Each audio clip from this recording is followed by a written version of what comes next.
జిల్లా కేంద్రంలో గత 1933 సంవత్సరంలో నెలకొల్పబడిన క్రిస్టియన్ సంస్థ భూములు గత కాలం నుండి ఇప్పటి వరకు కూడా 60 ఎకరాల విస్తీర్ణంలో ఉండే ఈ క్రిస్టియన్ భూములు ఇప్పుడు 30 ఎకరాలకు కుదించబడిన నేపథ్యంలో అది కూడా అన్యాక్రాంతమయ్యే క్రమంలో ఇక్కడ ఇన్స్టిట్యూట్ కరస్పాండెంట్ పక్క ప్రవీణ్ గారు మరియు ఈ యొక్క కుల సమాజం పాస్టర్లు అంతా కలిసి ఈ యొక్క క్రిస్టియన్ భూములను కాపాడుకునే నేపథ్యంలో తమ వంతుగా అనేక రకాల ప్రయత్నం చేసి వ్యయ ప్రయాసాలు కోర్చుకొని ఈ భూములను కాపాడుకోవడం జరిగింది. మరి ఆ జరిగిన నేపథ్యంలో దీనికి సంబంధించిన ప్రిన్సిపల్ గారు కరస్పాండెంట్ ప్రిన్సిపల్ గారు మరి ఈ సంస్థను ఏ విధంగా తనదైన శైలిలో కాపాడబోతున్నారు, మరి ఎలా కాపాడతారు, మరి రాబోయే రోజుల్లో ఇంగ్లీష్ మీడియం కూడా నెలకొల్పదామనే ఆలోచన ఉన్నారు. మరి నెలకొల్పదామనే ఆలోచన ఉన్న మరి ప్రవీణ్ గారు మరి తన మాటల్లో ఏం చెప్తారు మరి క్రిస్టియన్ సంస్థ గురించి అనేది వారి మాటల్లోనే అడిగి తెలుసుకున్నాం. మనం ముఖ్యంగా ఈ క్రిస్టియన్ భూములు గతంలో ఎన్ని ఎకరాలు ఉన్నాయి, మరి ఇప్పుడు ఎన్ని ఎకరాలు ఉన్నాయి, మరి అసలు ఎక్కడి నుంచి ఎక్కడి వరకు ఈ ల్యాండ్ ఉంది మరి ఈ క్రిస్టియన్ సంబంధించిన భూములు? సార్, 1902లో American Baptist foreign mission society అనే ఒక మిషనరీలో మన భారతదేశానికి సువార్త, విద్య, వైద్యం అనే 3 అంశాలపైన మన భారతదేశానికి వచ్చారు. నెల్లూరు, మద్రాస్ కేంద్రంగా గోడమార్గం ద్వారా వచ్చి మన తెలంగాణ ప్రాంతానికి జనగామ, హన్మకొండ, సూర్యాపేట, నల్లగొండ, సికింద్రాబాద్ 5 స్టేషన్లలో మన దక్కన్ ప్రాంతం, తెలంగాణ ప్రాంతంలో ఈ యొక్క సేవలను విస్తరించడంలో భాగంగా జనగామ ప్రాంతానికి ఉండ్రు దొర అనే ఒక మిషనరీ, అమెరికన్ మిషనరీ వచ్చారు. తాను 1902వ సంవత్సరంలో సుమారు 32 ఎకరాల ల్యాండ్ 88, 87, 149 సర్వే నెంబర్లలో గంధం కొండయ్య అనే ఒక రైతు దగ్గర కొనుగోలు చేయడం జరిగింది. కొన్నాడు, డబ్బు పెట్టి American Baptist foreign mission society representative ద్వారా ఆ యొక్క స్థలాన్ని కొనడం జరిగింది. ఆ కొనడమే కాదు, అక్కడ మన బస్టాండ్కి అపోజిట్లో ఒక బిల్డింగ్ మిషన్ బంగ్లా అని కట్టడం జరిగింది. తర్వాత 1911లో ఆ మిషనరీ తన సేవలలో మరణించడం జరిగింది. తన సమాధి కూడా ఈ మన యొక్క క్రిస్టియన్ సమాధి తోటలో తన కూతురుది తన సమాధి కూడా ఇక్కడే పెట్టడం జరిగింది. తదనంతరము మిషనరీలు రూథర్ఫర్డ్ అనే ఒక మిషనరీని జనగామ ప్రాంతానికి, హన్మకొండలో పనిచేస్తున్నటువంటి రూథర్ఫర్డ్ను జనగామ ప్రాంతానికి పంపించడం జరిగింది. అట్టి సమయంలో తన కూతురు గెట్రూడ్ క్రిస్టియన్ అనే ఒక ఆమె వాళ్ళ కూతురు ఇక్కడ చనిపోవడం జరిగింది. చనిపోతే ఈ గెట్రూడ్ క్రిస్టియన్ వాళ్ళ తాత, అంటే ఈ యొక్క రూథర్ఫర్డ్ వాళ్ళ పిల్లనిచ్చిన మామ అమెరికాలో చాలా కోటీశ్వరుడు. తను $20,000 అప్పుడే $20,000 అంటే మామూలు నగదు కాదు. తనకు ఆలోచన దేవుడు ఒకటి కల్పించింది. ఇక్కడ తెలంగాణ ప్రాంతంలో నా కూతురు గెట్రూడ్ క్రిస్టియన్ రూథర్ఫర్డ్ యొక్క పేరు మీద ఒక విద్యాలయం కట్టాలన్న ఆలోచన తన ప్రేరేపించడం జరిగింది. అప్పుడు రూథర్ఫర్డ్ తన అల్లుడికి ఈ యొక్క డబ్బు అమౌంట్ పంపించగా, అప్పుడు తెలంగాణ ప్రాంతంలో దక్కన్లో స్వరాజ్యం ఇంకా రాలేదు. ఆ ప్రాంతంలో ఆకలి బాధలు, చాలా ఇబ్బందులు ప్రజలు గురైన సందర్భంలో ఈ యొక్క క్రిస్టియన్ బోర్డింగ్ కట్టడానికి అనేక మంది ఉపాధి కలిగింది, అనేక మందికి ఆహారం దొరికింది. ఇప్పుడు మనం ఫుల్ వర్క్ అంటున్నాం కదా, అప్పుడే తాను కల్పించి పేద ప్రజలకు, అన్టచబుల్ ప్రజలకు, నిమ్న జాతి ప్రజలకు, దళితులకు, సమాజానికి దూరం ఉన్న ప్రజలకు అందరినీ చేరదీసి ఇక్కడ రూథర్ఫర్డ్ అనే హాస్టల్, తన పేరు మీద ఒక హాస్టల్లో 15 మంది విద్యార్థులతోటి విద్యను బోధించడం ప్రారంభించిన పిదప అప్పుడు నైజాం మీర్ ఉస్మాన్ అలీ ఖాన్ అనే ఒక చివరి నవాబు మనకు పరిపాలనలో ఉన్నాడు. స్వరాజ్యం కంటే ముందు తనకు ఒక లేఖ తను రాయడం జరిగింది. ఇక్కడ ఒక విద్యాలయం కట్టాలన్న ఆలోచనలో మేము ఉన్నాం సార్, మీరు మాకు పర్మిషన్ ఇవ్వాలని సికింద్రాబాద్ కేంద్రంగా మీర్ ఉస్మాన్ అలీకి లేఖ అందించడం మూలాన తను మీర్ ఉస్మాన్ అలీ ఖాన్ అనే ఒక చివరి నవాబు జహీర్ అహ్మద్ అనే తన గవర్నర్ని ఇక్కడికి పంపించి ఈ యొక్క క్రిస్టియన్కు పునాది రాయి వేయడం జరిగింది. అక్కడ 1933లో డిసెంబర్ 26 తారీఖు నాడు ప్రారంభించబడిన ఇట్టి పాఠశాల అనేక మంది విద్యార్థులకు అనేక మంది యొక్క అత్యున్నత స్థానానికి వెలుగులు వాళ్ళ జీవితాల్లో వెలుగులు నింపడానికి దోహదపడ్డది ఈ ప్రెస్టన్ పాఠశాల. జనగామకు ఐకాన్. మన గ్రామాలలో బొడ్రాయి అంటాం కదా, క్రైస్తత్వానికి ఈ యొక్క ప్రిస్టన్ ఇన్స్టిట్యూట్ బొడ్రాయి లాంటిది. ఈ ప్రిస్టన్ ఇప్పుడు మనం కూర్చున్న ఈ యొక్క బోర్డింగ్, ఒకప్పుడు బోర్డింగ్ అనేది బోర్డింగ్ ల్యాండ్సే ఇవన్నీ, ఎవరి ఇండివిజువల్ ల్యాండ్స్ కాదు. ఇప్పుడు మనం కూర్చున్న ప్లేసు చాలా మందికి విద్యను అందించిన ప్లేసు. ప్రిస్టన్ ఇన్స్టిట్యూట్ అనేది చాలా మందికి వెలుగులు నింపినది. ఇట్టి ప్రిస్టన్ తల్లిని ఈనాడు తన కొడుకులు ఎవరి ప్రాంతాల్లో వారు వెళ్ళిపోయినట్టుగా అందరూ సుమారు 25,000 మంది, 20 నుండి 25,000 మంది విద్యార్థులు ఇక్కడ విద్యను అభ్యసించి దేశ విదేశాల్లో కాకుండా అనేక ప్రాంతాల్లో తెలంగాణ ఉమ్మడి ఆంధ్రప్రదేశ్లో కూడా మన క్రిస్టియన్ విద్యార్థులు అనేక మంది వర్ధిల్లాలి. ఇప్పుడు దీన్ని ఆదరణ కరువైన సందర్భంలో నేను 2018లో కరస్పాండెంట్గా సమావేశం ఆఫ్ తెలుగు బ్యాప్టిస్ట్ చర్చెస్ అనే మేనేజ్మెంట్ నెల్లూరు సంస్థ ద్వారా నేను కరస్పాండెంట్గా గత 8 సంవత్సరాల కింద ఇక్కడ జాయిన్ కావడం జరిగింది. అనేక ఇబ్బందులు, అనేకమైనటువంటి సమస్యలు, అనేక ఆర్థిక ఇబ్బందులు, ఒడిదొడుకులు, అనేక సమస్యలతో నేను ఈ యొక్క సీట్ల ముళ్ళ కిరీటంగా కూర్చోవడం జరిగింది. అయినా దేవుడు నాకు ఇచ్చిన కృపను బట్టి, నాకున్న శక్తి సామర్థ్యాలను బట్టి గత 8 సంవత్సరాలుగా అనేక మంది విద్యార్థులకు విద్యాదానం, బైబిల్ దేవుని యొక్క పరిచయం చేయడానికి ఉచితంగా బైబిల్లో పంపిణీ, నా శక్తి కొలది ఎలాంటి విదేశీ సాయం కానీ, ఇక్కడ తెల్లోల సాయం కానీ, నల్లోల సాయం ఆగిపోయిన సందర్భంలో కూడా దేవుడు నాకు ఇచ్చిన శక్తిని బట్టి ఈ యొక్క కార్యక్రమాలను కొనసాగించాలి. మిషనరీల స్థానం నాకు ఇచ్చింది కాబట్టి దేవుడు దీన్ని కొనసాగించాలన్న ఉద్దేశంతో ఈ యొక్క కార్యక్రమాలు నిరంతరంగా నెక్స్ట్ గవర్నమెంట్ ఎయిడెడ్ ఉన్నటి వరకు ప్రభుత్వంలో గత మనకు స్వరాజ్యం వచ్చిన తర్వాత వాళ్ళకి బిల్డింగ్స్ లేకుండా గవర్నమెంట్ ఈ మిషనరీ యొక్క బిల్డింగ్స్లలో ఎయిడెడ్ గ్రాంట్ అనేది శాంక్షన్ చేయడం జరిగింది. ఇప్పుడున్న ప్రభుత్వాలలో ఎవరి కేజీ టు పీజీ ఎవరి బిల్డింగ్స్ వాళ్ళు కట్టుకోవడం మూలాన ఈ తెలుగు యొక్క మాధ్యమాలు మనకు అందించలేక ఈ ఏడేళ్లను మూసివేయడం జరిగింది ప్రభుత్వం. ఆ సందర్భంలో తెలుగు మీడియంకే పరిమితమైనందు ద్వారా ఈ విద్యార్థులు ప్రతి ఒక్క విద్యార్థులు ఇంగ్లీష్ మీడియానికి తల్లిదండ్రులు ఇష్టపడుతున్నారు కాబట్టి నెక్స్ట్ అకాడమిక్ ఇయర్ జూన్ నుండి ఇంగ్లీష్ మీడియాన్ని 1st class to 7th class ఏర్పాటు చేయడానికి మా యాజమాన్యం ఇష్టపడుతుంది. దానికి సంబంధించిన ప్రక్రియ కూడా జరుగుతుంది. తద్వారా ఇంగ్లీష్ మీడియం నెక్స్ట్ విద్యార్థులకు రాబోయే భావి తరాలకు ఇంగ్లీష్ను అభ్యసించాలన్న ఆలోచనతో మా మేనేజ్మెంట్ నేను కృతజ్ఞతతో ఉన్నాను. అసలు ఈ క్రిస్టియన్ అంటే ఏంటి? క్రిస్టియన్ సంస్థ యొక్క ఉద్దేశం ఏంటి? క్రిస్టియన్ యొక్క ఉద్దేశం చాలా క్లియర్ కట్గా ఉన్నది.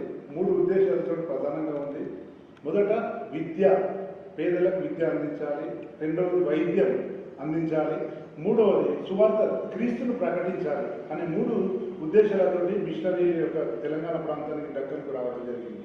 అందులో భాగమే ఈ క్రిస్టియన్ ఇన్స్టిట్యూట్ను ఒక విద్యాలయము, దేవాలయంగా ఈ యొక్క పేద విద్యార్థులకు విద్యను అందించాలన్నదే క్రిస్టియన్ యొక్క ఏకైక లక్ష్యం. ఇక్కడ ఈ క్రిస్టియన్ సంస్థ అనేది క్రిస్టియన్ సంస్థ ఇన్స్టిట్యూట్ అనేది ఒకటి ఉండే గతంలో. అంటే జనగామ పట్టణానికి ఒక ఐకాన్గా ఉండే ఈ క్రిస్టియన్ సంస్థ ఇక్కడ ప్రతి ఒక్క జనగామ పట్టణానికి చెందిన ప్రతి ఒక్క విద్యార్థి ఇక్కడే చదువుకున్న దాఖలాలు ఉంటాయి. ఆ దాఖలాల నేపథ్యంలో అసలు అందరూ అనుకుంటారు ఏంటంటే ప్రతి ఒక్క విద్యార్థి ఇక్కడ చదువుకున్నాడు, దీని ద్వారానే పై చదువులకు వెళ్ళి ఉన్నత విద్య అభ్యసించి ఉద్యోగాలు కూడా చేయడం జరుగుతుందని చెప్పేసి అనుకుంటున్నారు. మరి దానిపై మీ అభిప్రాయం ఏంటి? సార్, జనగాంలో క్రిస్టియన్ ఇన్స్టిట్యూట్ తర్వాత ఏబీవీపీ అనే కాలేజ్, ఏబీవీ కాలేజ్ అనేది 2 విద్యా సంస్థలు, పూర్వ సంస్థలు. ఏబీవీ యొక్క స్కూల్ ఆంధ్ర భాషాభివర్ధన స్కూల్ క్రిస్టియన్ తర్వాత 2 విద్యాలయాలు అందరికీ విద్యను అందించినాయి. అప్పుడు 29 మంది టీచర్లతోటి 3,500 మంది పిల్లలతోటి విరాజిల్లింది మన క్రిస్టియన్ విద్యాలయం.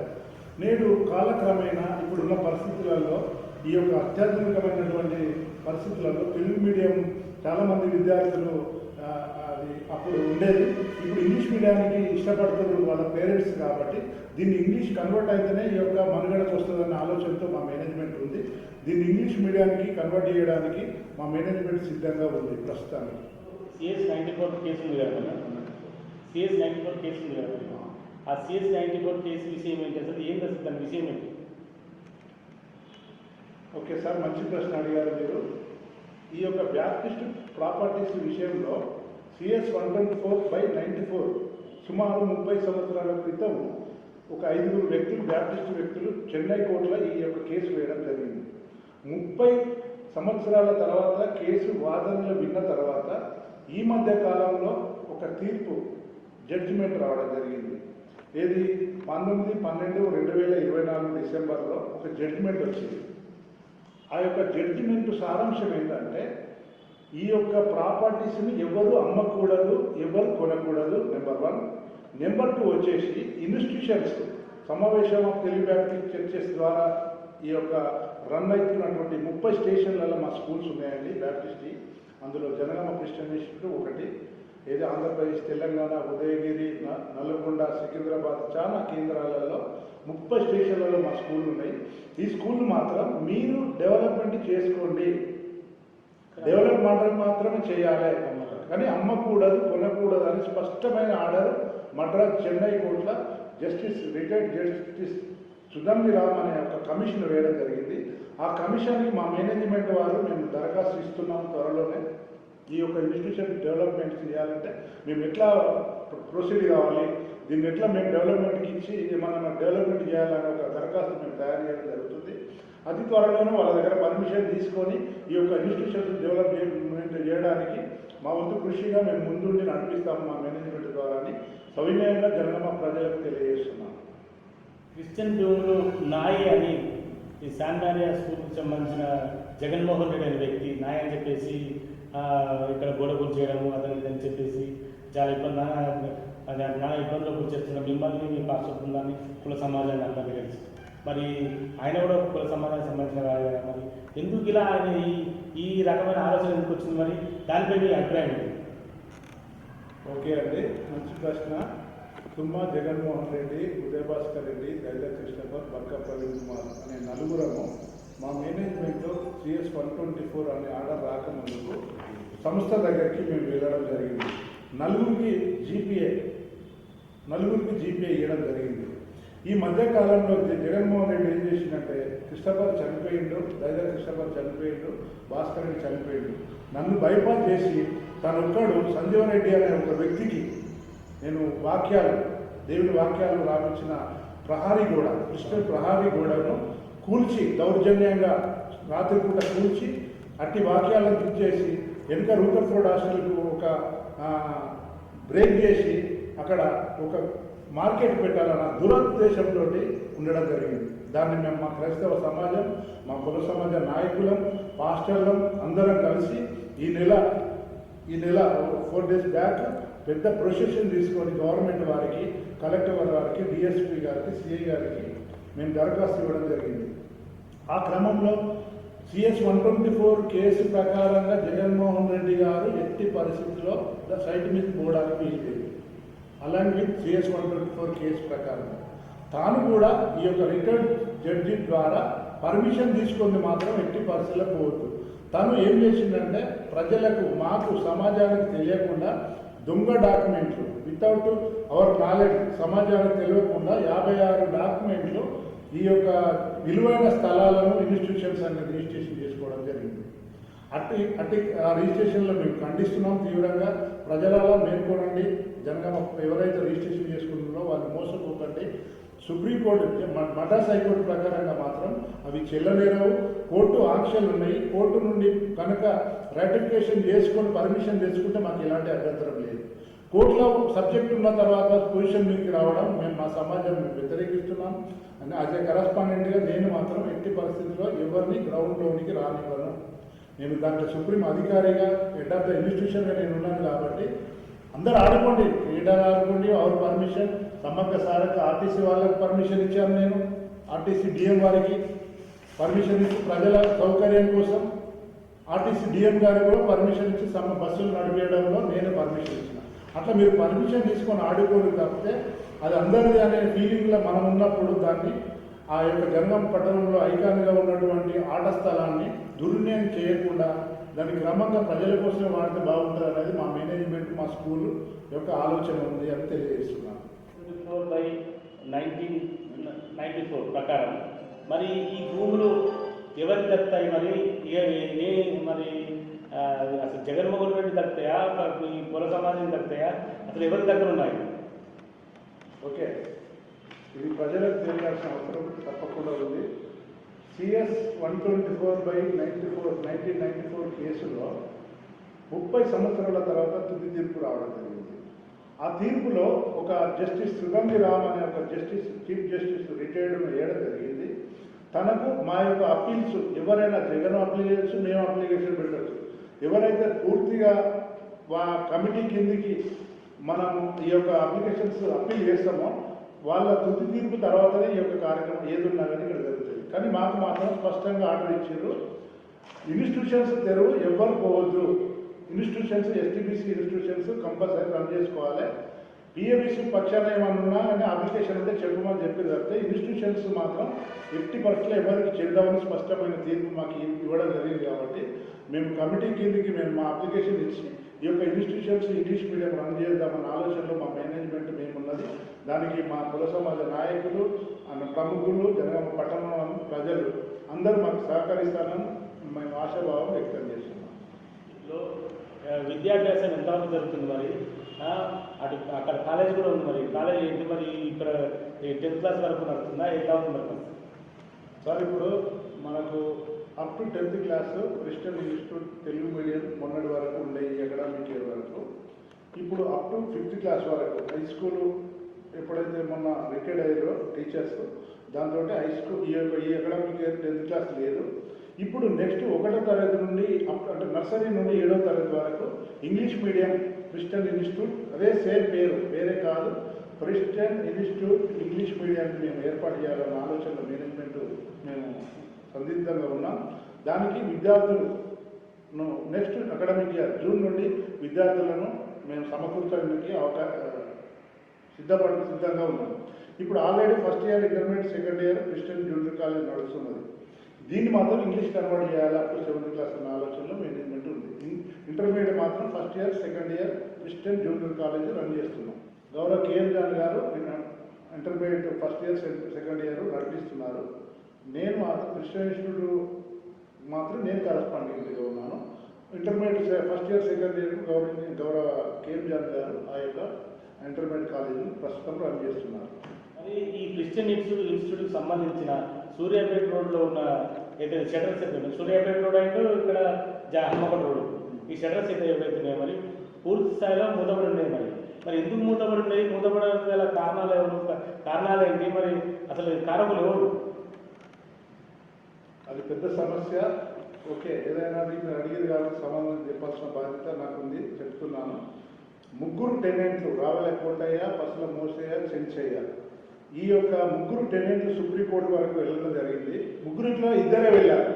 చెంచయ్య వారసులు అనబడేటప్పుడు వాళ్ళు కోర్టును ఆశ్రయించలేదు, సరెండర్ టెనెంట్ వాళ్ళు.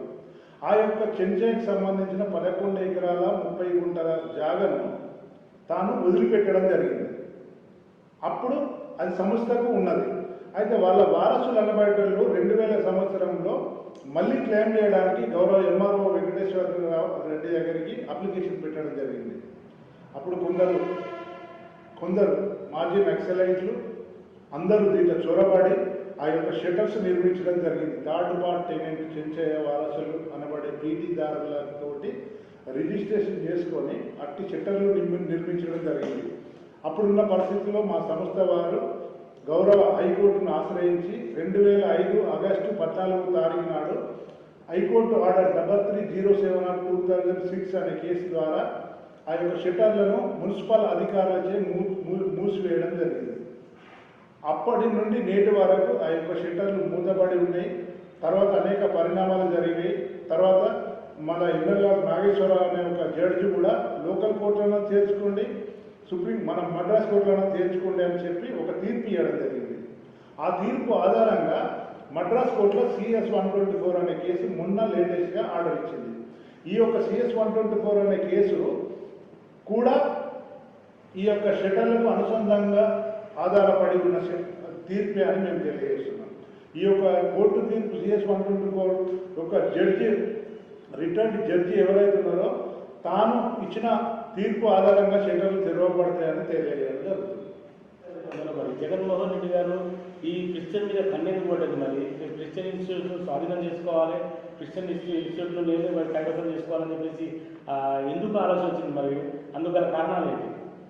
కారణాలు అంటే ఇదే సార్, జీపీఏ తెచ్చుకున్నాడు కదా, 4 జీపీఏలో 2 వ్యక్తులు తీసివేసి ఆయన ఒక్కడే యాక్టింగ్ 3 తీసివేసి పక్కన తొలిచి తను ఒక్కడే 56 డాక్యుమెంట్లు దుర్మార్గంగా చేసుకున్నాడు. ఆ 56 మంది నాకే కానీ మా సంస్థకి కానీ రూపాయి ఇచ్చిన వాళ్ళు కాదు, స్కూల్కి 10 రూపాయలు పెట్టిన వాళ్ళు ఎవరూ లేదు. అట్టి దుర్మార్గంగా ఏకపక్షంగా ఆ డాక్యుమెంట్లను అందరూ ఒక అసోసియేషన్ లెక్క ఫామ్ చేసి నేను కూడా పోతా సైట్ మీదకి అని మన ఇంటర్వ్యూ చేయడం జరిగింది. నేను లేటెస్ట్గా చూశాను ప్రెస్ మీట్లో. ఆ ప్రెస్ మీట్ నేను అంటున్నా దాన్ని ఖండిస్తున్నాము. మేము క్రైస్తవ సమాజం ఏకమైంది, మా ఇన్స్టిట్యూషన్స్ మేము కాపాడుకోవడానికి సంసిద్ధంగా ఉన్నాం. ఎట్టి పరిస్థితుల్లో ఎవరిని ఇన్స్టిట్యూషన్ల జోలికి రానియము అని చెప్పి మేము క్రైస్తవ సమాజ పక్షాన స్కూల్ యాజమాన్య పక్షాన నేను తెలియజేస్తున్నాను. ఇంత పెద్ద ఇన్స్టిట్యూట్, ఇంత పెద్ద 100 కోట్ల విలువ చేసే ఇన్స్టిట్యూట్ ఇది. ఇన్స్టిట్యూట్కు మరి ఇక్కడ జూనియర్ కాలేజ్ మెయింటైన్ చేస్తున్నారు, 10th క్లాస్ వరకు స్కూల్ మెయింటైన్ చేస్తున్నారు. మరి వీటన్నిటికీ పోషకులు ఎవరు? మరి నిధులు ఎక్కడ సమకూరుతున్నాయి? మరి అసలు ఏంటి విషయం? ఇందులో ఉన్న విషయాలైతే అసలు ప్రజలకు తెలియాల్సినంత అవసరం ఎంతో ఉంది. ఓకే, అయితే ప్రజలకు అందరూ ఏమనుకుంటారు అంటే జనగాం పట్టణ ప్రజలే కానీ తెలియని ప్రజలు అమెరికా నుండి ఏదో డబ్బు వస్తుంది, అమెరికా నుండి ఏదో డబ్బు వస్తుంది, ఇంకేదో అవుతుంది, ఏదో అవుతుంది పోతుంది అనే ఆలోచనలో ఉన్నారు. అది 1992, 95, 2000 సంవత్సరం వరకు ఈ యొక్క సిస్టమ్ అనేది కరెక్ట్ అమెరికా నుండి అన్ని నడిచినాయి. ఈ మధ్య కాలంలో ఏమైందంటే కోర్టు కేసులు టెక్నికల్ ప్రాబ్లమ్స్ ద్వారా అమెరికా ఫండ్ వస్తలేదు, ఇంకెలాంటి నిధులు లేవు. మేమే ఇక్కడ జనరేట్ చేసుకుని మా మేనేజ్మెంట్ ఏం చెప్తుందంటే ఈ కోర్టు పర్మిషన్ తీసుకొని ఈ యొక్క కోర్టు ద్వారా పర్మిషన్ తీసుకొని ఇన్స్టిట్యూషన్స్ డెవలప్మెంట్ చేసుకోండి, అమ్ముకోకండి. ఈ బౌండరీ కూడా 89 సర్వే నెంబర్ గౌరవ కలెక్టర్ కూడా మేము టికెట్ కట్టి చాలా కట్టి ఆ యొక్క బౌండరీ ఇది గోడ కట్టి ఉన్నది సెక్యూరిటీ అక్కడ కూడా మేము ఆ బౌండరీ ఫిక్స్ చేసుకొని ఇలాంటి నిధులు లేవు, నిధులు మేమే సమకూర్చుకోవాలనే ఆలోచన మా మేనేజ్మెంట్ ఉంది. అతి త్వరలోనే ఈ కోర్టు తీర్పు వచ్చింది కాబట్టి అతి త్వరలోనే ఆ ప్రయత్నంలో ఉన్నాం. ప్రస్తుతానికి మాత్రం ఎలాంటి నిధులు తెల్లోళ్ళ నుండి కానీ నల్లోళ్ళ నుండి కానీ ఎవరు లేవు. ఓన్లీ ఎవరైనా విద్యార్థులు పూర్వ విద్యార్థులు కాంట్రిబ్యూషన్ ఇస్తే లేకుంటే ఇలాంటి కాంట్రిబ్యూషన్ తోటి స్కూల్ నడుస్తుంది తప్పితే ఇలాంటి రెగ్యులర్ ఇన్కమ్ మాత్రం లేదు అని స్పష్టంగా తెలియజేస్తున్నాను.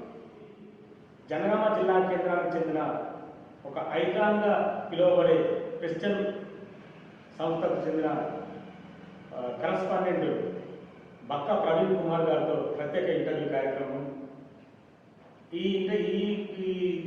ఇన్స్టిట్యూట్లో కొంతమంది దుష్ట శక్తులు దీన్ని కైవసం చేసుకోవడానికి చాలా నానా రకాలుగా కుయుక్తులు పలుకుతున్నారని చెప్తున్నారు మరి ప్రవీణ్ గారు. మరి పలుకుతున్న నేపథ్యంలో దీన్ని ఈ క్రిస్టియన్ సంబంధించిన భూములు ఎవరు కొనరాదు అమ్మరాదు అని చెప్పేసి మద్రాస్ హైకోర్టు ద్వారా ఉత్తర్వులు జారీ అని చెప్పేసి చెప్తున్నారు మరి ప్రవీణ్ గారు. మరి చెప్తున్న నేపథ్యంలో మరి రాబోయే రోజుల్లో ఈ సంస్థకు సంబంధించిన భూములు ఏవైతున్నాయో మరి ఎవరికైనా చెందుతాయి? మరి క్రిస్టియన్ ఇన్స్టిట్యూట్ చెందుతాయా? మరి ఇంకా వేరే ఇతరులకు చెందుతాయా? మరి వేచి చూద్దాం. కెమెరా పర్సన్ కాంతితో శ్రీనివాస్ జైన్ డివిజన్.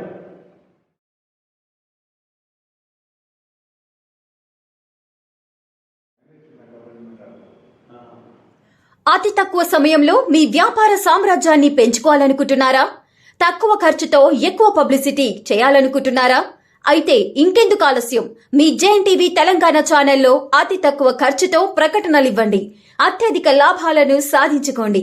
వ్యాపార, వాణిజ్య, పాఠశాలలు, వైద్యశాలలు, హోటళ్లు, వస్త్ర దుకాణాలు, అన్ని రకాల వ్యాపార ప్రకటనల కొరకు సంప్రదించండి. మా ఫోన్ నంబర్స్ 8558280881 9247896607.